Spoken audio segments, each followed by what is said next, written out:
But we begin tonight with dozens of residents threatening more lawsuits and a recall of Middle Smithfield Township Supervisors. This is the Pocono Report. I'm George Roberts. And I'm Marie Johns. The anger stems from the continued debate over a controversial zoning ordinance that allows strip clubs along the Route 209 corridor.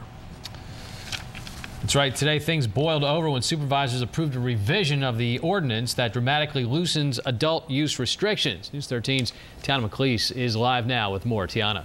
Boiled over they did, George. In fact, I'm holding 66 letters written by residents outraged at this new revision for this ordinance. Well, guess what? Many more of them showed up to address the supervisors with their outrage directly.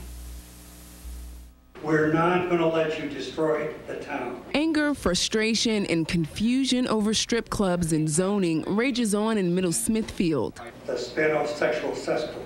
Indecent exposure, noise, and drug activity. The bottom line, residents at this meeting believe strip clubs are unattractive for their community.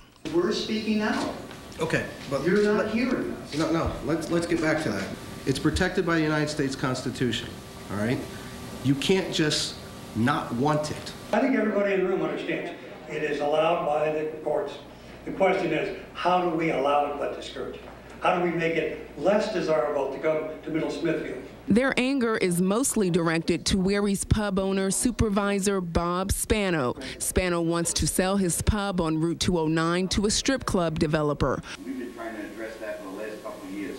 One of two deals by Spano presenting a conflict of interest. My recommendation and call is really for his resignation. Thank you. The new revision removes most zoning restrictions and gives supervisors more power concerning adult use decisions. Which again really benefits Bob Spano. Spano recused himself from voting on the issue, but then he jumped back in when Supervisor Mitchell Marcus filed a motion rejecting the revision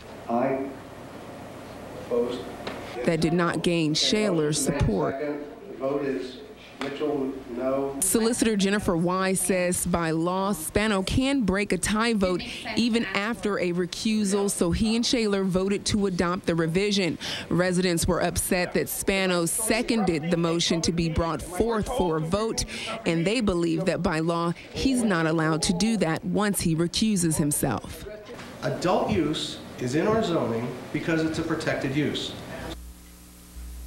Now, Chairman Schaller and Supervisor Bob Spano seem to have gotten themselves on the hot seat with a lot of these residents.